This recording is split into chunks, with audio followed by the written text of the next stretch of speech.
Most of you, especially if you are a hardcore hockey fan, probably remember the memorable hockey game on March 8, 2004.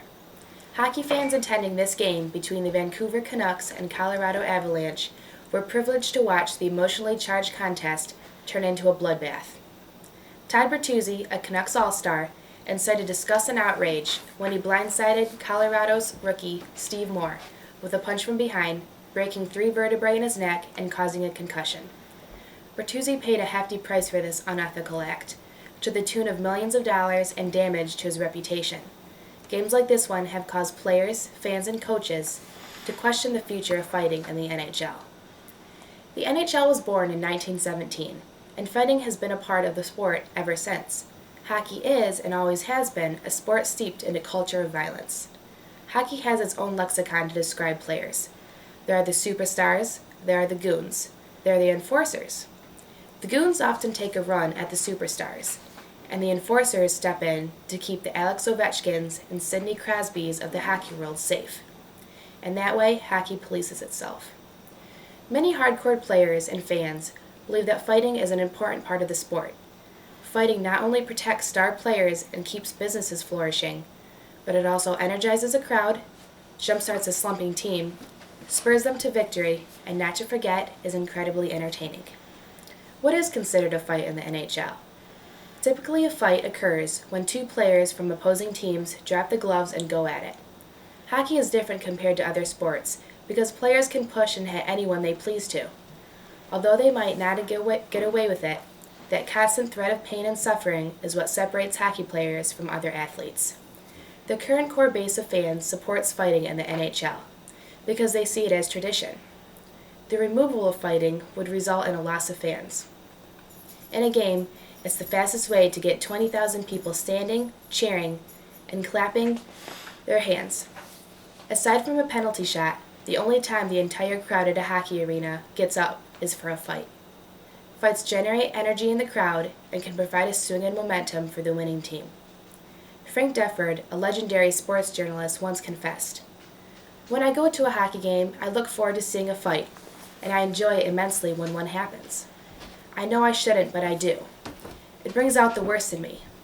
Apparently this makes me a very typical hockey fan. The NHL won't give up fights to please critics for the same reason that strip shows won't give up naked ladies.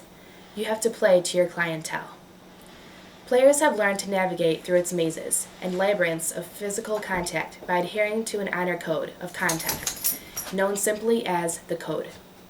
According to Ross Bernstein's The Code, the unwritten rules of fighting and retaliation in the NHL, if the NHL banned fighting, it would not be good.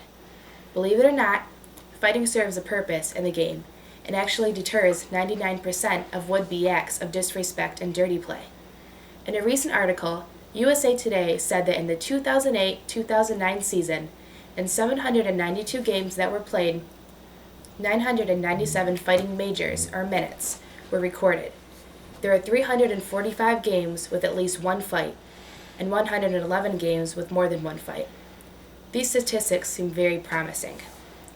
Fighting does not look like it is going anywhere anytime soon. Those who believe fighting as a crucial ingredient to the game quote history, the unwritten code, and the attitude of the sport as reasons why fighting should remain in the game.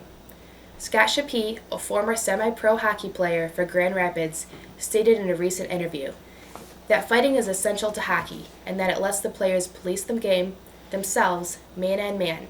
No weapons or cheap shots, just plain fist fighting. When one man hits the ice, it's over. It brings a respect level to the game and integrity to the sport. According to CBS Sports, a debate has raged across North America about the role of justice in hockey, and there is a ban for fighting to be completely withdrawn from the game. Many feel that the league's attempt to sanitize the game through penalization by creating rules such as the instigator rule, for instance, have contributed to more injuries being suffered by players.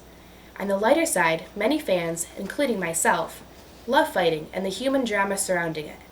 The fans live for the excitement and simply love the pleasure of attending a professional sporting event.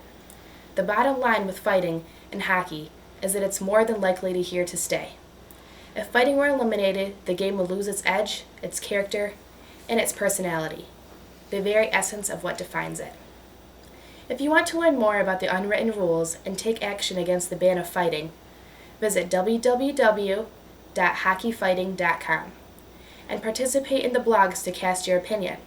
Also, join in signing the petition to keep the fighting a core part of the sport at www.fightingneverdies.com.